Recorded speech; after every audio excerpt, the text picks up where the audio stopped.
పక్షుల Christmas. December నెల కావడంతో పక్షుల గ్రామం మొత్తం మంచుతో కప్పబడి ఉంది. ఉదయాన్నే చలిగాలులు వేస్తున్నాయి. పక్షులన్నీ వెచ్చగా తమ గూళ్ళల్లో ముడుచుకుని పడుకున్నాయి. కాని తుని పిచ్చుక మాత్రం ఉదయాన్నే లేచి ఏదో హడావడి చేస్తుంది. తుని పిచ్చుక గట్టిగా అరుస్తూ, అందరూ లేవండి, లేవండి, ఈరోజు మన ఊరికి ఒక పెద్ద పండుగొచ్చింది. ఆ అరుపుకి చిచ్చుకాకి నిద్రలేచి కోపంగా బయటకొచ్చింది. ఆమె తల మీద ఇంకా నిద్రమత్తు వదల్లేదు. వసైతోనే ఏంటే నీకు అలా? ఇంకా సూర్యుడే రాలేదు, కోడి కూడా కొయ్యలేదు, నువ్వు అప్పుడే మొదలు పెట్టావా? అసలే చలికి నా కాళ్ళు వణుకుతున్నాయి, కాసేపు పడుకోనివ్వవే. మహిగ్రద్ద చెట్టుపై నుండి కిందకి చూస్తూ, నిజమేతుడే, ఏంటి ఈరోజు స్పెషల్? ఎవరైనా కొత్త వాళ్ళు వస్తున్నారా? పొద్దున్నే ఎందుకు అరుస్తున్నావు? అబ్బా, మీకెవరికీ తెలియదా? రేపే క్రిస్మస్, ప్రపంచం మొత్తం జరుపుకునే పండుగ. మనం ఎప్పుడూ జరుపుకోలేదు, కానీ ఈసారి జరుపుకుందామనేది నా కోరిక. కుహుబాతు ఆశ్చర్యంగా, క్రిస్మసా అంటే ఏంటతోనే? అందులో స్వీట్లుంటాయా, వంటలుంటాయా? ఆహా, వంటలుంటే చెప్పు, లేకపోతే నేను వెళ్ళి ముసుగు తన్ని పడుకుంటా. నాకీ కొత్త పండుగలతో పనిలేదు, అసలే ఖర్చులు ఎక్కువైపోతున్నాయి. ఊరి పిచ్చి మొహాల్లారా, క్రిస్మస్ అంటే సంతోషం పంచుకోవడం మరియు శాంటాక్లాస్ తాతయ్య వచ్చి గిఫ్ట్స్ ఇవ్వడం. మనం కూడా ఈసారి క్రిస్మస్ జరుపుకుందాం, అలంకరణలు చేద్దాం, కేక్ కట్ కూడా చేద్దాం. శాంటా తాతయ్య ఎవరు? గిఫ్ట్స్, కేకు అనే మాట వినగానే పిల్లలు బుజ్జి, చిన్ను, బన్ను గూళ్లలో నుండి బయటికి పరిగెత్తుకుంటూ వచ్చారు. అమ్మో అమ్మో, విన్నావా? శాంటా తాతయ్య గిఫ్ట్స్ ఇస్తాడట. నాకు పెద్ద రిమోట్ కార్ కావాలి. నాకు బోల్డ్ అన్ని పండ్లు కావాలి, ఎర్రటి జామ పండ్లు. నాకు రంగురంగుల ఈకలు కావాలి. శాంటా ఎప్పుడు వస్తాడు? చిచ్చుకాకి కంగారుగా కొడుకుని చూస్తూ, ఒరే చిన్నగా నార్మల్రా, ఎవరో తాతయ్య వచ్చి గిఫ్ట్స్ ఇస్తే తీసుకోవాలి, కానీ నన్ను అడగకూడదు. నా దగ్గర చిల్లి కవ్వలేదు. తోనే, అసలు ఈ శాంటా తాతయ్య ఎవరు? మన ఊరికి వస్తాడా? అడ్రస్ దొరుకుతుందా? మనమే ఒకరిని శాంటాగా రెడీ చేయాలి చిచ్చు. ఎర్రటి కోటు, తెల్లటి గడ్డం పెట్టుకుని పిల్లలకు గిఫ్ట్స్ పంచాలి. మనలో ఎవరు శాంటాగా అవుతారు? అందరూ ఒకరి ముఖం ఒకరు చూసుకున్నారు. నన్ను చూడకండి, ఆ ఎర్ర కోట వేసుకుంటే నేను జోకర్లా ఉంటాను. పైగా నా వయసుకి ఆ బరువు మొయ్యలేను, నా వల్ల కాదు. నేను చాలా చిన్నదాన్ని, ఆ గడ్డం పెట్టుకుంటే నేనే కనిపించను, గాలికి ఎగిరిపోతాను. చిచ్చు అయితే కరెక్ట్, ఎలాగో నల్లగా ఉంటుంది కదా. తెల్లటి గడ్డం పెడితే కాంట్రాస్ట్ గా బాగుంటుంది, పైగా గట్టిగా అరుస్తుంది. ఏంటే నేను ఆడదాన్ని, నేను శాంటా తాతయ్య ఎలా అవుతానో? అస్సలు కుదరదు. నాకు గడ్డం ఎలా వస్తుంది? పిచ్చి మాటలు మాట్లాడకండి. చిచ్చు ప్లీజ్, ఇది వేషం మాత్రమే కదా, ఆడవాళ్ళు మగవాళ్ళ వేషం వేయకూడదా? నువ్వు శాంటా అయితే పిల్లలు సంతోషిస్తారు. పైగా శాంటాకి స్పెషల్గా పెద్ద కేక్ ముక్క ఇస్తాం, అందరికంటే పెద్ద ముక్క నీకే. చిచ్చుకాకి కళ్ళు మెరిపిస్తూ నాలుగు తడుపుకుంటూ, కేక్ ముక్క నిజంగానా? ఎంత పెద్దది? చాలా పెద్దది చిచ్చు, నువ్వు నీ కొడుకు చిన్న ఇద్దరు తినలేనంత పెద్దది. సరే అయితే, కేక్ కోసం నేను త్యాగం చేస్తున్నా. నేను శాంటా తాతయ్యగా మారుతాను, కానీ గిఫ్ట్ కొనడానికి నా దగ్గర డబ్బులు లేవు. అది మీరే చూసుకోవాలి. నా డ్యూటీ కేవలం పంచడం, కేక్ తినడం. అమ్మయ్య, ఒప్పించాం. సరేలే చిచ్చు, గిఫ్ట్స్ మేం రెడీ చేస్తాం, నువ్వు పంచితే చాలు. సాయంత్రం అయింది. ఊరి మధ్యలో ఉన్న ఒక చిన్న సరుగుడు చెట్టును క్రిస్మస్ చెట్టుగా అలంకరించాలని నిర్ణయించుకున్నారు. పిల్లలు రండి, మనం ఈ చెట్టును అలంకరిద్దాం. బన్ను, నువ్వెళ్ళి రంగురంగుల పూలు తీసుకురా. చిన్ను, నువ్వు మెరిసే కాగితాలేమైనా దొరుకుతాయేమో చూడు. చిచ్చుకాకి ఒక పాత సాక్స్ పట్టుకుని వచ్చి, తనే ఇదిగో, దీన్ని చెట్టుకు వేలాడదీద్దాం. ఇందులో గిఫ్ట్ వెయ్యాలి కదా. ఇది నా పాత సాక్స్, కొంచెం చిరిగిపోయింది కానీ పర్లేదు. లూసీ పౌరం ముక్కు మూసుకుని, అమ్మో చిచ్చు, ఇది పాత సాక్సు, వాసనొస్తోంది, దయచేసి ఇది అక్కడ పెట్టకు, చెట్టు వాడిపోతుంది. వాసే, ఇది సెంటిమెంట్ సాక్స్. సరేలే, పక్కన పెడతాను, మీ ఇష్టం. ఇవి చెట్టుకు పెడితే లైట్లలాగా మెరుస్తాయి. అందరూ కలిసి ఆ చెట్టును అందంగా అలంకరించారు. చివరగా చెట్టు పైభాగంలో ఒక నక్షత్రం పెట్టాలి. పైన పెట్టడానికి మన దగ్గర స్టార్ లేదు కదా, ఇప్పుడెలా? దిగులు పడుకు బుజ్జి, ఇదిగో ఈ మునిగుడు పురుగులను ఒక ఆకులో ఉంచి పైన కడదాం, అప్పుడు అది నిజమైన నక్షత్రంలా మెరుస్తుంది. అందరూ వావని అరిచారు. ఆ మినుగురు పురుగుల వెలుగులో ఆ చెట్టు అద్భుతంగా మెరిసిపోతుంది. ఇక రాత్రైంది. పక్షులన్నీ చెట్టు చుట్టూ చేరాయి. చలిమంట వేసుకుని కూర్చున్నారు. పిల్లలందరూ ఆశగా శాంటా కోసం ఎదురు చూస్తున్నారు. ఇంతలో పొదల్లో నుండి ఒక వింత ఆకారం బయటికొచ్చింది. అది చిచ్చుకాకి. ఆమె వేషం చూసి అందరికీ నవ్వు ఆగలేదు. చిచ్చుకాకి గొంతు మార్చి మగ గొంతుతో మాట్లాడడానికని ప్రయత్నిస్తూ నేను శాంటాను వచ్చాను. ఉత్తర ద్రవం నుండి వచ్చాను. గిఫ్ట్ తెచ్చాను. కాదు కాదు, ముందు కేక్ ఎక్కడా? చిన్నుకాకి సందేహంగా చూస్తూ అమ్మా, నువ్వే కదా అది? నీ చీర అదే, నీ ఈకలు కనిపిస్తున్నాయి. పైగా నీ కాళ్ళు పట్టిన శబ్దం వినిపిస్తోంది. చిచ్చుకాకి కంగారుగా హుషా, ఓరే చిన్నగా, నేను మీ అమ్మను కాదురా, నేను శాంటా క్లాస్ ని. మీ అమ్మ ఇంట్లో వంట చేస్తుంది. నన్ను చూసి గుర్తుపట్టకూడదురా వెదవా. చోటు చిలుక నవ్వాపుకుంటూ శాంటా గారు, మీ గొంతు కొంచెం కోయిలలాగా కాకుండా కాకిలాగా ఉందేంటి? అదే అదే, వచ్చేటప్పుడు దారిలో ఐస్ క్రీమ్ తిన్నాను, గొంతు పట్టేసింది, అందుకే ఇలా ఉంది. సరే, పిల్లలకి గిఫ్ట్స్ ఇవ్వండి, ఆకలేస్తుంది. ఇదిగో చిచ్చు, సారీ శాంటా గారు, ఈ సంచిలో గిఫ్ట్స్ ఉన్నాయి, పంచండి. చిచ్చుకాకి ఆ సంచిని తీసుకుంది. అందులో పక్షులకు ఇష్టమైన గింజలు, పండ్లు, చిన్న చిన్న ఆట వస్తువులు ఉన్నాయి. చిచ్చుకాకి సంచిలో చూస్తూ ఓహో, మంచి సరికే ఉంది. పిల్లలతో పిల్లలు లైన్ లో నిలబడండి. ఎవరు అల్లరి చేయకుండా అమ్మ మాట వింటారో వాళ్ళకే గిఫ్ట్. నేను అల్లరి చెయ్యను శాంటా, మా అమ్మ మాట వింటాను. నాకు ఆ జామ పండివ్వు. ఇదిగో, కానీ ఇందులో సగం నాకు ఇస్తావా? పాపం శాంటాకి ఆకలిగా ఉంది కదా. శాంటా గారు, పిల్లల దగ్గర వాటా అడగకూడదు, మొత్తం ఇవ్వండి, మీ పరువు పోతుంది. చిచ్చుకాకి గొనుగుతూ సరే సరేలే, తీసుకో. ఏంటో ఈ రోల్స్. నెక్స్ట్ ఎవరు? నాకు ఆ రంగు ఈక కావాలి. తీసుకో, కానీ ఇది పెట్టుకుని ఎగిరిపోకో. చివరిగా చిన్ను, చిచ్చుకాకి కొడుకొచ్చాడు. సోటో తాతయ్య, నాకు ఒక మంచి గిఫ్ట్ ఇవ్వు. కానీ ఒక డౌట్, మీ కళ్ళు అచ్చం మా అమ్మ కళ్ళలాగే ఉన్నాయి. చిచ్చుకాకి ప్రేమగా అవునా, మీ అమ్మ చాలా అందగత్త అయి ఉంటుంది. సరేలే, ఇదిగో నీకు ఇష్టమైన చక్కెర గొట్టాలు. ఇవి మా ఇంట్లో, అదే నా సంచిలో ఉన్నాయి, తీసుకో. థ్యాంక్స్ సంటో. అందరికి గిఫ్ట్స్ పంచాక చిచ్చుకాకి సంచి ఖాళీ చేసి చూసింది. అయ్యో, నా కోసం ఇందులో ఏమీ లేదా? నేనెంత కష్టపడి హోహోహో అని అరిచాను. గడ్డం పెట్టుకున్నాను కదా, నా పేమెంట్ ఏది? కంగారు పడుకో శాంటా, నీకోసం స్పెషల్ గిఫ్ట్ ఉంది, ఇదిగో. కుహుబాతు ఒక పెద్ద ఫ్రూట్ కేక్, పండ్లు, తేనె, గింజలతో చేసింది తీసుకొనొచ్చింది. దాన్ని చూడగానే చిచ్చుకాకి కళ్ళల్లో ఆనందం వెల్లువిరిసింది. ఆహా, ఇది కదా నాకు కావాల్సింది. హోహోహో, మెరీ క్రిస్మస్. తుని, ఈ గడ్డం తీసేనా?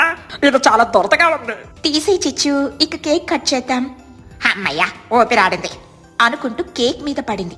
అందరూ కేక్ తింటూ సంతోషంగా ఉన్నారు. అప్పుడు మహీకృత గారు ఒక్క మాట అన్నారు. చూసారా, క్రిస్మస్ అంటే కేవలం గిఫ్ట్స్ తీసుకోవడం కాదు, మన దగ్గర ఉన్నది 10 మందితో పంచుకోవడంలోనే అసలైన ఆనందం ఉంది. ఈ రోజు చిచ్చు తన స్వార్థం పక్కన పెట్టి కేక్ కోసమైనా సరే మగ వేషం వేసుకుని మరీ పిల్లల్ని నవ్వించింది. అదే నిజమైన క్రిస్మస్ స్పిరిట్. చిచ్చుకాకి కేక్ తింటూ నోటి నిండా క్రీమ్తో అవును మహిగారు, పంచడం బాగుంది కానీ తినడం ఇంకా బాగుంది. వచ్చే సంవత్సరం కూడా నేనే శాంటా అవుతాను, కానీ లేడీ శాంటా డ్రెస్ కుట్టించండి. అమ్మో, నీ గడ్డం తీసేసావు కానీ మీసాలు అలాగే ఉన్నాయి. చూస్తే కేక్ క్రీమ్ చిచ్చు మూతికి అంటుకుని తెల్లటి మీసాల్లా కనిపిస్తోంది. అందరూ గట్టిగా నవ్వారు. చిచ్చుకాకి గబగబా మూతి తుడుచుకుంది. ఇక పాటల సందడి. చివరిగా పక్షులన్నీ కలిసి పాటలు పాడాలని నిర్ణయించుకున్నాయి. మనం జింగిల్ బెల్స్ పాటను మన భాషలో పాడుదాం. జింగిల్ బెల్స్ పక్షుల పండుగ, ఆకాశంలో ఎగురుతూ ఆడుకుందాం సరదాగా. హే జింగిల్ బెల్స్ కేక్ తిందాము, అమ్మ శాంటా వచ్చిన వేళలో స్నేహంగా ఉందాం. పిల్లలందరూ చప్పట్లు కొడుతూ డాన్స్ చేశారు. ఆ రాత్రి చలిలో పక్షుల గ్రామంలో వెచ్చని ప్రేమానురాగాలు వెల్లువిరిశాయి. పండుగ పూర్తయ్యాక చిచ్చుకాకి తన గూటికి వెళ్తూ చిన్నుతో అంది. ఒరే చిన్నగా, ఈ క్రిస్మస్ ఎంతో బాగుందిరా. నా కేక్ బాగుంది, నీ గిఫ్ట్ బాగుంది, కానీ వచ్చే సంవత్సరం 2 కేకులు కావాలని డిమాండ్ చేస్తాను, గుర్తుంచుకో. సరేలే అమ్మా, నువ్వు సూపర్ సాంటా. ఆ విధంగా పక్షుల ఊరిలో క్రిస్మస్ పండుగ ఎంతో హాస్యం, సంతోషంతో ముగిసింది.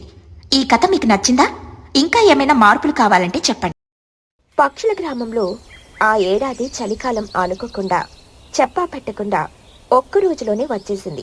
నిన్నటి వరకు హాయిగా ఎండ కాస్తున్న ఆకాశం రాత్రికి రాత్రే మొండికేసి చల్లటి గాలులను ఊరి మీదకు వదిలింది. ఉదయం నిద్రలేచిన పక్షులకు బయట కురుస్తున్న మంచు పొరను చూసి ఒళ్ళు గజగజ వణికిపోయింది. అందరూ తమ పాత దుప్పట్లు, స్వెట్టర్ల కోసం అటకల మీద వెతకడం మొదలుపెట్టారు. చిచ్చుకాకి తన ఇంటి కిటికీలో నుండి అరుస్తూ, అమ్మా, ఈ చలేంటి? నా అందమైన ముఖానికి క్రాక్స్ వస్తున్నాయి.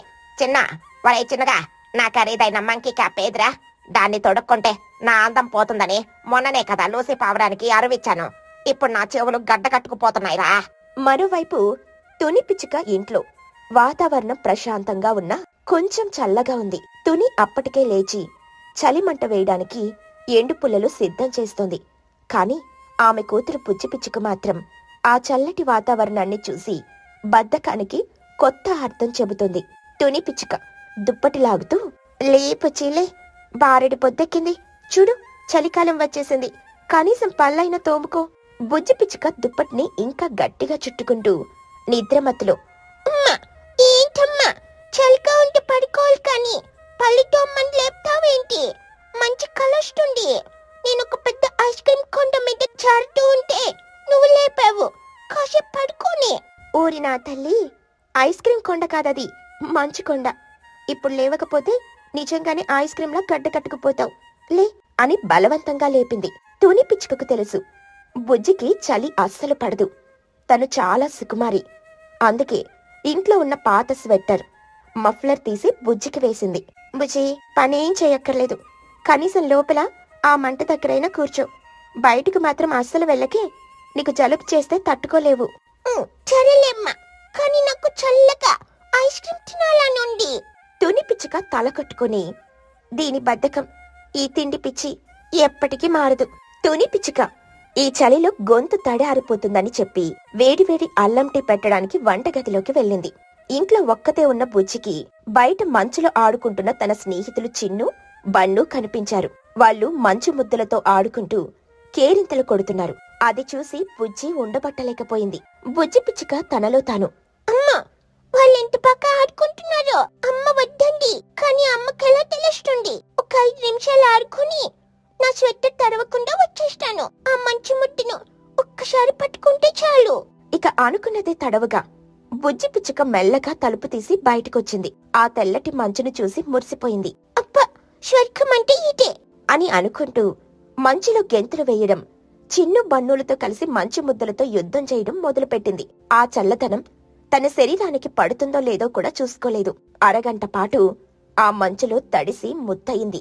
ఇక తుని పిచ్చుక టీ తీసుకునొచ్చేసరికి బుజ్జి పిచ్చుక మళ్లీ దుప్పటి కప్పుకొని అమాయకంగా కూర్చుంది. కాని ఆమె జుట్టు తడిగా ఉండడం తుని గమనించింది. బుజ్జి, ఏమైందమ్మా, జుట్టు తడిగా ఉంది? బుజ్జి పిచ్చుక నసుకుతూ, అది అమ్మా పొగొచ్చి కళ్ళల్లో పట్టి ముఖం కడుక్కున్నాను. అబద్ధం చెప్పకు, నువ్వు బయటకు వెళ్ళావా? లేదమ్మా అని గట్టిగా తుమ్మింది. ఆ తుమ్ము శబ్దానికి కిటికీ అద్దం కూడా కంపించింది. తుని పిచ్చుకకు గుండాగినంత పనైంది. అయ్యో నా తల్లి, నీకు జలుబు చేసినట్టుందే, చెప్పినా వినకుండా మంచులో ఆడావా? బుజ్జి పిచ్చుక ముక్కు చేదుతూ, ఒక్కసారినమ్మా. ఆ రోజు సాయంత్రానికి బుజ్జి పిచ్చుక పరిస్థితి మారిపోయింది. జ్వరం లాంటివి ఏమీ లేవు కాని ఆ తుమ్ములు మాత్రం ఆగడం లేదు. ప్రతి నిమిషానికి ఒక పెద్ద తుమ్ము తుమ్ముతోంది. ఆ శబ్దానికి ఇల్లంతా దద్దరిల్లిపోతుంది. మరుసటి రోజు ఉదయం తుని పిచ్చుక విసుగు, ఆందోళనతో కూర్చుంది. బుజ్జి తుమ్ములు ఊరందరికీ వినబడుతున్నాయి. పక్కింటి చిచ్చుకాకి నిద్ర పట్టక కోపంగా బయటకొచ్చింది. ఏంటి తనే, మీ ఇంట్లో ఉదయాన్నే బాంబులు పెడుతున్నారా ఏంటి? ఆ శబ్దానికి నా ఇంటి పెంకులు రాలిపోయేలా ఉన్నాయి. ఏంట అరుపులో? తుని పిచ్చుక విచారంగా, అయ్యో చిచ్చు, అది బాంబు కాదు, మా బుజ్జి తుమ్ములు. దానికి జలుబు చేసింది, రాత్రి నుండి ఆగడమే లేదు. ఆ తుమ్మలా? నేను ఎవరో గొంతు చించుకొని అరుస్తున్నారని అనుకున్నాను. దానికి జలుబు చేస్తే ముందు దాని ముక్కుకు ఒక బట్ట అడ్డం కట్టు. ఆ శబ్దం వినలేకపోతున్నాను. నా సున్నితమైన చెవులు పాడైపోతున్నాయి. బుజ్జి పిచ్చుక చిచ్చును చూసి, ఆ తుమ్ము గాలికి చిచ్చుకాకి తల మీద ఉన్న ఆకొకటి ఎగిరిపోయింది. అమ్మా, ఇది తుమ్ము కాదు, తుఫాను. దీని దగ్గర ఉంటే నేను కూడా ఎగిరిపోతాను అని కంగారుగా ఇంట్లోకి పారిపోయింది. తుని పిచ్చుకకు తన కూతురి పరిస్థితి చూసి ఏడుపొచ్చింది. దీని జలుబు ఎలా తగ్గించాలా అని ఆలోచిస్తూ ఊర్లోని పెద్దలను సలహా అడగాలని నిర్ణయించుకుంది. తుని ముందుగా తన స్నేహితురాలు చోటు చిలుక దగ్గరికి వెళ్ళింది. చోటు, చూసావు కదా, బుజ్జి తుమ్ములు ఆగడం లేదు, ఏం చెయ్యాలో పాలుపోవడం లేదు, ఏదైనా మంచి చిట్కా ఉంటే చెప్పు. చోటు చిలుక ఆలోచిస్తూ, అయ్యో జలుబా, దానికి మంచి మందుంది. మా తాతగారు చెప్పేవారు. ఒక పెద్ద పచ్చిమిరపకాయ తీసుకుని దానికి నిండా మిరియాల పొడి రాసి బుజ్జి చేత కొరికించు, ఆ ఘాటుకు జలుబు దయ్యం భయపడి పారిపోతుంది. తుని పిచ్చుక భయంగా, పచ్చిమిరపకాయ? అయ్యో, అది తింటే నా కూతురు జలుబుతో పాటు ప్రాణం కూడా వదులుతుంది. వద్దులే చోటు, ఇంకేమైనా చెప్పు అయితే ఒక పాత తాడు తీసుకుని దాన్ని 7 సార్లు బుజ్జి ముక్కు చుట్టూ తిప్పి ఊరి చివరున్న చెట్టు కట్టి. ఇది ఖచ్చితంగా పనిచేస్తుంది. తునికి ఆ సలహా కూడా నచ్చలేదు. నిరాశగా అక్కడి నుండి మహీగ్రద్ద దగ్గరికి వెళ్ళింది. మహిగారు, మీరు ఊర్లో అందరికంటే పెద్దవారు. బుజ్జికి జలుబు చేసింది, ఆగకుండా తుమ్ములొస్తున్నాయి. ఏదైనా మంచి మందు చెప్పండి. మహీగ్రద్ద గంభీరంగా కళ్ళు మూసుకొని, తుమ్ములా? ఇది మామూలు జలుబు కాదు తుని. ఇది మంచు విషపు జలుబు. దీనికొకటే ఒక్క మందుంది, కాని అది చాలా కష్టమైంది. తుని పిచ్చుక ఆశగా, ఎంత కష్టమైనా పర్లేదు మహిగారు, చెప్పండి. నువ్వు అమావాస్య రాత్రి ఒంటి కాలు మీద నిలబడి నల్ల కోడి ఈకలు, ఎర్ర మందారం పువ్వు, 7 నక్కల వెంట్రుకలు, కొండ తేనె ఇవన్నీ కలిపి నూరి ఆ మిశ్రమాన్ని బుజ్జి నుదుటి మీద రాస్తే సూర్యోదయం కల్లా జలుబు మాయం. తుని పిచ్చుక తల పట్టుకుని, అమ్మో, నక్క వెంట్రుకలా? నేను నక్క దగ్గరికి వెళ్తే నా వెంట్రుకలు కూడా మిగలవు. ఇది నా వల్ల కాదు మహిగారు. ఏదైనా సులువైంది చెప్పండి. సులువైనవి ఈ జలుబుకు పని చెయ్యవు. సరేలే, నీకంతగా కావాలంటే అల్లం, మిరియాలు, తులసి, తేనె కలిపి కషాయం కాచిపు. కాని నా మొదటి మందే పవర్ఫుల్. తుని సరే అని చెప్పి చివరిగా చిచ్చు కాకిని అడుగుదామని. అప్పటికే చిచ్చు తన ఇంటి తలుపులన్నీ మూసుకుని చెవులకు దూది పెట్టుకుని కూర్చుంది. చిచ్చు, తలుపుతి, ఒక ముఖ్యమైన సలహా కావాలి. చిచ్చుకాకి తలుపు కొంచెం తెరిచి, ముందా ఆ తుమ్మల రాక్షసిని ఆపమని చెప్పు. నా చెవులు పగిలిపోతున్నాయి. అందుకే కదా వచ్చాను. బుజ్జి జలుబు తగ్గడానికి ఏమైనా మందు చెప్పవా? చిచ్చుకాకి ఆలోచించి ముఖంలో ఒక జిత్తులు మారి నవ్వుతో, ఎంతేనా? జలుబుకు మందా? నా దగ్గర సూపర్ ఫాస్ట్ మందుంది. నువ్వు ఎన్ని కషాయాలు, మందులు వాడక్కర్లేదు. నేను చెప్పింది చెయ్యి. ఏంటది? జలుబు చేసిందంటే ఒంట్లో వేడి తగ్గిపోయిందని అర్థం. వేడిని పెంచాలంటే ఏం చెయ్యాలి? మంచిగా కారం కారంగా చేపల ఫ్రై లేదా వేడి వేడి చికెన్ బిర్యానీ తినిపించాలి.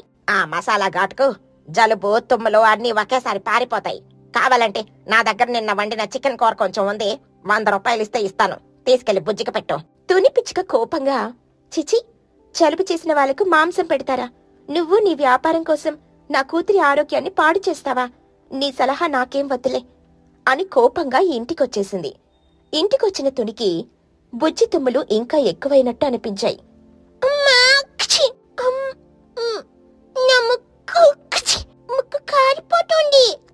తుని పిచ్చుక ఇక లాభం లేదనుకుంది. ఈ పిచ్చి సలహాలు నమ్మితే నా కూతురు జబ్బు ఇంకా ముదురుతుంది, నేనే ఏదో ఒకటి చెయ్యాలి అని వంటగదిలోకి వెళ్ళింది.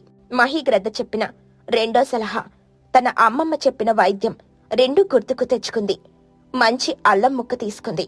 కొన్ని మిరియాలు, లవంగాలు దంచింది. గుప్పెడు తులసి ఆకులు తెచ్చింది. కొంచెం పసుపు వేసింది. వీటన్నిటినీ నీళ్లలో వేసి బాగా మరిగించి ఒక చక్కటి చిక్కటి కషాయాన్ని తయారు చేసింది. దాని వాసనకి ఇల్లంతా ఘాటుగా నిండిపోయింది. ఆ కషాయాన్ని వడకట్టి అందులో ఒక చెంచా తేనె కలిపింది. బుజ్జి, ఇది తాగు తల్లి, నీ జలుబు తుమ్ములు అన్నీ మాయం. బుజ్జి పిచ్చుక ఆ వాసన చూసి, ఇదేం వాసన? చేదుగా కారంగా ఉంది. నేను తాగను, నాకు ఐస్ క్రీం కావాలి అని మారం చేయడం మొదలుపెట్టింది. బుజ్జి, ఇది తాగకపోతే నీ తుమ్ములు ఎప్పటికీ తగ్గవు. ఊరంతా మనల్ని చూసి నవ్వుతున్నారు. చిచ్చు అత్తయితే నిన్ను తుమ్ములు రాని అని పిలుస్తుంది. ఏం పిలిచినా పర్లేదు, నేనిది తాగను. తుని పిచ్చుకకు ఏం చెయ్యాలో పాలుపోలేదు. అప్పుడే ఆమెకు మరో ఆలోచన వచ్చింది. సరే బుజ్జి, నువ్విది తాగొద్దు, కాని దీని వాసన ఒక్కసారి గట్టిగా పీల్చు చాలు. వాసన పీల్చడమేనా? సరే అని ఆ వేడి కషాయం గ్లాస్ దగ్గర ముక్క పెట్టి గట్టిగా గాలి పీల్చింది. అంతే, ఆ అల్లం, మిరియాల ఘాటైన ఆవిరి ఒక్కసారిగా ఆమె ముక్కల్లోకి వెళ్లి బుర్రకెక్కింది. అమ్మా, మంట, నా ముక్కు కాలిపోతుంది అని గట్టిగా అరిచింది. తుని పిచ్చుక నవ్వుతూ, చూసావా, ఇప్పుడు తాగు, ఆ మంట తగ్గుతుంది అని ఆ కషాయాన్ని బుజ్జి నోటికి అందించింది.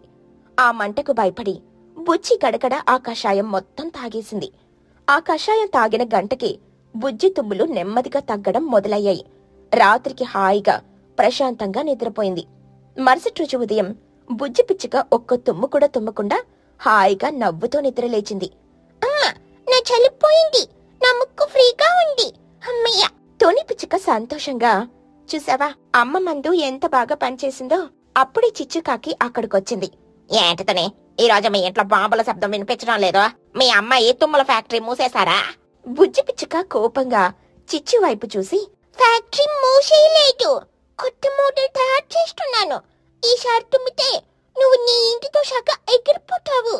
మా అమ్మ కషాయం తాగిన తర్వాత నా గొంతు ఇంకా స్ట్రాంగ్ అయ్యింది. ఆ మాట వినగానే చిచ్చుకాకి భయంతో, ఆ వద్ద తల్లి, నువ్వు తొమ్మకు అని గబగబా అక్కడి నుండి పారిపోయింది. అది చూసి తుని బుజ్జి పొట్టు చెక్కలయ్యేలా నవ్వుకున్నారు. ఆ విధంగా తుని పిచ్చుక తన తెలివితో ప్రేమతో బుజ్జి పిచ్చుక జలుబుని పోగొట్టగలిగింది.